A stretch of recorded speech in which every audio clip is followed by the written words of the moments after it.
Grand Rising family, it's Shay Seeking, and I just wanted to bring a quick observation, I guess, to you guys, really quick. So I had heard about this movie, Robot Overlords, on YouTube. So, and I heard that there was like some kind of stuff that might be interesting as to what's going on today with this thing, right? So it's not like an hour and 30 minutes. The actual movie, I couldn't show it to you guys on here because it's like it has the caption on it, so it won't even let me screen record it. So I'm just gonna play the preview for you guys really quick, and then I'm gonna just give you a little bit of rundown as to what's going on or what piqued my interest in the movie. People of Earth, do not be alarmed. They wish you no harm. Robots never lie. Citizens, you have 10 seconds to return to your home. This is your final warning. 5, 4, 3, 2, 1. Surrender immediately. Has anyone here seen this young man, Sean Flynn? Harboring fugitives, the robot empire see these as serious crime. Look at their implants. It's like they're connected. What does that mean? I think I'm controlling it. I need to do something. You don't understand. The fighting is done. It's over. Wait until you see what Sean can do. You believe this thing? And then you can control robots? This is just the beginning. We must capture him alive. We can fight back. Can't do it alone. Hand over the boy. You're not getting me or my son! You're coming with me. When I tell you the truth about why the robots are here, you'll beg me. You can't save the entire world, Sean. You reckon?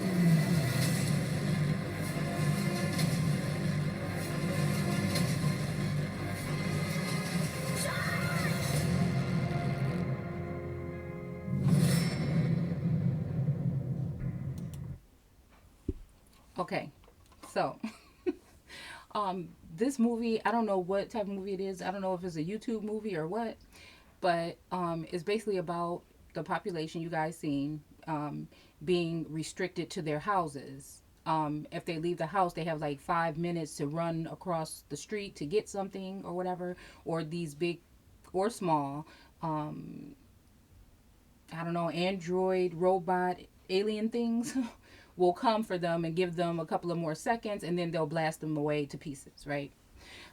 So what you saw was like the main family character group of the movie, and you know, it was just a kind of like a like low budget film or whatever, but I thought that it served its purpose when I'm looking at some of this kind of stuff. And actually, there's another one that I want to share with you guys because I ended up watching another one. You know, sometimes I just like to do this just to kind of clear my mind because I'm just so serious all the time. But it also, if I'm going to go ahead and try to kind of sit back low key and just peep something, then I'd rather it be a movie that has some kind of underlining message there, right? So anyhow, we're gonna go ahead and listen to one clip that I wanted to show to you guys. I just showed you the preview to see if you might want to watch it or whatever. So we're gonna go to, let's see. We're gonna go to there's lots of things that stood out to me, but nothing more than this part of the movie. So we're gonna go to the 100,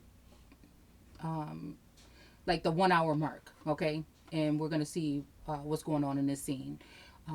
So yeah, those little implants that they had on their ears, I guess they were put there by the overseers or the government or the, you know, we'll say overseers, and by the robots, because the robots are on Earth to do something for a certain amount of time, and as long as you stay in the house and stay out of their way, then you'll be fine.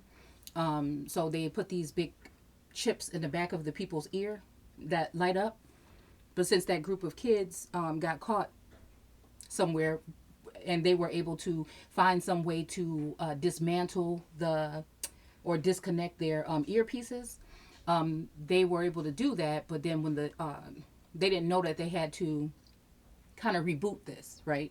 Every 13 hours or whatever, or the light will start flashing again. So they were able to get out for a couple of hours and enjoy themselves, but then they started beeping again, and then they got caught, right? So one of the kids ended up getting the main character boy ended up getting his earpiece taken out, and they gave him a new one, which is more of an upgrade, I guess. I'm not sure. But when he got this upgrade, he was able to connect telepathically, in a sense, with these creatures. But let's go ahead and watch this part because this was very interesting to me.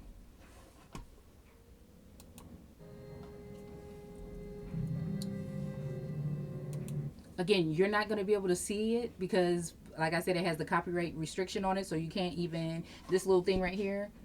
So you can't even, wait, let's see. Oh, like I can show you it here, but this is probably like around the scene, but it won't let us actually see it on the screen. Okay. The scan puts you into a coma. You're dead within a couple of days. That's what they did to Martin. What they were going to do to me. It's how they punish criminals. It's not just criminals, sweetheart. It's everybody. Everybody in the world. One by one, they're going to trawl through our brains, looking for new ideas, whatever that means. Smythe said it'll take them a year to process 1 billion people. They can't do us all at once. That's why they're keeping us inside. And Smythe knew all this. Apparently the collaborators won't be scanned. That's what the robots told them anyway. Robots never lie. We're safe here.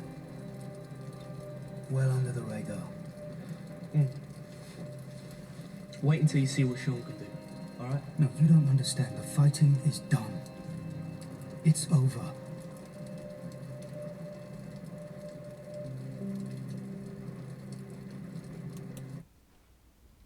Okay, so the scene that you guys just heard was the mother of the main teenage boy, who had connections to one of the collaborators or overseers. She's talking about how he told her what they were there to do.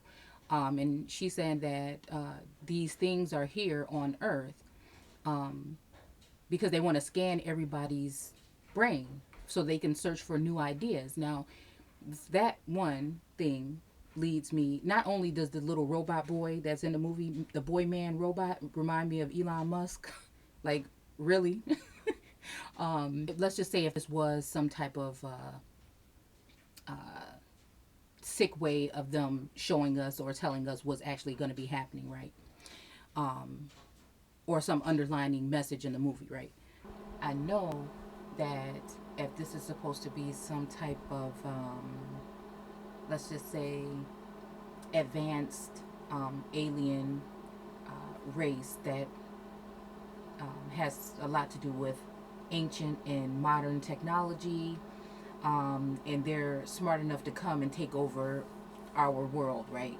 Okay, so I know that they're not saying that they're going to be scanning our brains for new information if they're supposed to be a more advanced group of beings than earthlings and those that are on Earth.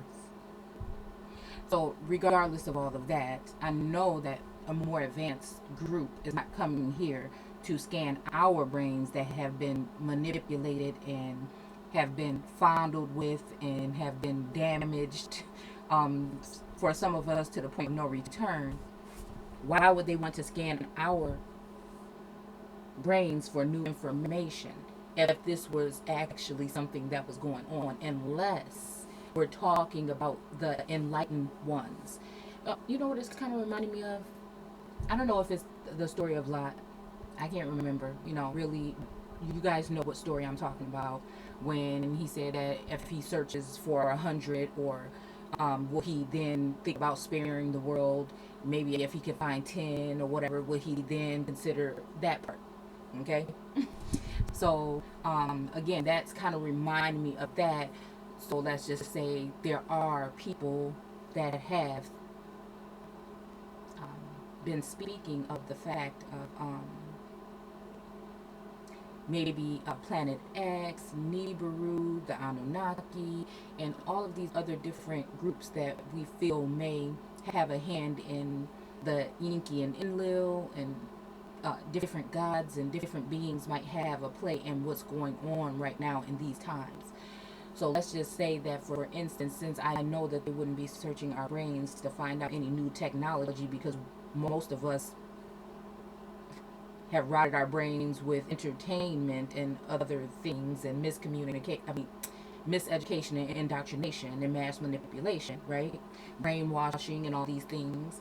So in that case, I would just think that we're speaking of something more in terms of someone looking for activated pineal glands that are supposed to be calcified because of the things that they put in our waters, the things that we put in our bodies, that are harming our pineal gland and other parts of our body. But for some reason, some of us are waking up at a rapid pace, and this is the worst fear, is what I feel, right? So what I would think that they're looking for is certain people, including, but more than likely, so-called black people, now that they are saying that they are the ones that are being more affected by this, right? So now they want to go into our families, or they want to go into families, and I'm thinking more like ours, to see who are carriers of this thing. What is this thing really? What are they really looking for? You know what I'm saying? First, they want you to get tested. Then they want you to go ahead and get this. They want to check your antibodies. What do you want next? You know what I'm saying? So, I just really want to know what's really going on behind the scenes, right? There's different orders and different, like a waiver, or you know what I'm saying. Okay, it's like 2 o'clock in the morning, and I just couldn't sleep until I did this. But there's different things that are being signed where doctors and nurses cannot speak. It'll come to me later. On matters that are going on in hospitals and in these things that they've shut down, right? For this coronavirus, right? There's only a small amount of doctors and nurses in there, and a lot of hospitals are saying that, you know, even some of the nurses and things are at home right now because, again, in these secluded areas, there's only a small amount of doctors and nurses that are able to be in these areas, and who even knows if these are people that actually are from the hospital or not. You know what I'm saying? Because nobody's allowed back there to even see. Okay, and no one's allowed to speak about what's going on behind the scenes. But I thought it was funny that she said that they stay alive for like 2 or 3 days, and the rest of the time they're just what, sucking out whatever they can from the body, and it just sounds very strange. Okay, even with the mass graves and stuff that they're showing us, we're not realizing that this is like a real life ritual that we're actually watching before our eyes in 2020, right? Okay, it's the same thing if you look at some of the massacres that happened with American Indians and how they dug these graves, mass graves, but again, they didn't even have the respect to even put these people in boxes or anything, or in wooden crates or whatever the hell they could have used. They just dumped the bodies into these large holes. And it's funny, if you guys look at the tabernacle video that I did, how the tabernacle burning all day, and how these bodies being in there, and it's making me think, something just felt like it just in my stomach. It's making me think about something that I'm about to come and talk to you guys right after this about, that has to do with these trades, these fur trades, and these trades that were going on, and what was really being captured and skinned alive sometimes at this time. So again, I'm sorry I had to stop the video and put this in because my husband was speaking to me. I hope it fits in with the video. So yeah, I just wanted to say that. Again, so if you think about it, why would they want to come to us to get any kind of information? I'm pretty sure they're a lot more intelligent than we are. So if anything, I would think that they're trying to find us people that are awakened, that are tuned in or tapping into something that is of a higher sense of awareness. And that's all that I can really think. I don't know what you guys, maybe you can, if you've watched the movie or if you're gonna watch it, maybe you can let me know what you think about it. Um, yeah. And it kind of reminded me of the whole 14 days quarantine in the hospital, whether they're showing symptoms or not, whether they die or not. You don't get to see the body again. Family members cannot come visit. It's just, you wonder what's going on with these people, and them also uh, kind of pinpointing the fact that so-called black people are heavy carriers of this thing all of a sudden, when 2 weeks prior to that people were just saying it doesn't look like it's affecting us. So again, I'm just wondering if this is some kind of thing that they're trying to basically get everybody to get tested within a year. They keep saying this stuff, within a year or two we'll have the cure or the vaccine or test or whatever, and them trying to basically test every single person and saying that they have to go into families to see who might be carriers of this thing, and go into the houses now and see who are carriers now. So it kind of really reminds me of something like that. And if we're tapping into something that we're not even aware of, and that they're afraid of, that could be a calamity, I guess, for some of us. So this makes me kind of, I'm bringing this up because, again, either you can laugh at this or you're enlightened by it. But my thing is, I'm just kind of already was on my own thinking that we should be very vigilant when we're talking about going to these hospitals, because it seems like people are dying in the hospitals that were just having it prior to going there, and then them testing for antibodies and all this stuff. I think they're looking for a certain group of us that are carrying something or connected to something that is more powerful than any of this at this time, if you, in a spiritual level or whatever you want to say. Okay, so yeah, this is what kind of was concerning to me, and I think that the whole thing about them, oh, this is why they're keeping us inside of the house. So all of these things just basically just made me think, what if there is something else when we talk about this corona, this kundalini, when we're talking about the crown chakra, when we're talking about the number of a man, 666, and the corona, when we're talking about all of these things, you know what I'm saying? What's really going on, and what is it that they want from us now that they've pinpointed this disease on us and targeted us in a sense, with supposedly carrying this disease. So again, I just want you guys to just be vigilant and ask questions and try to at least speak to your family members if they're being taken in by these people, because again, organ harvesting doesn't only have to do with them just wanting body parts. They also still want to tap in and see how our DNA is being structured and other updates and things that may be going on with people in general, and especially us. So again, just be very vigilant. And I'm not just saying this because of the movie. No, I'm just saying this because I was already thinking these things by doing research. And when I heard that, it kind of spooked me for a second, because I'm thinking like, you know is this something that is kind of like what they may be doing? So again, I want to thank you guys for watching, and take care.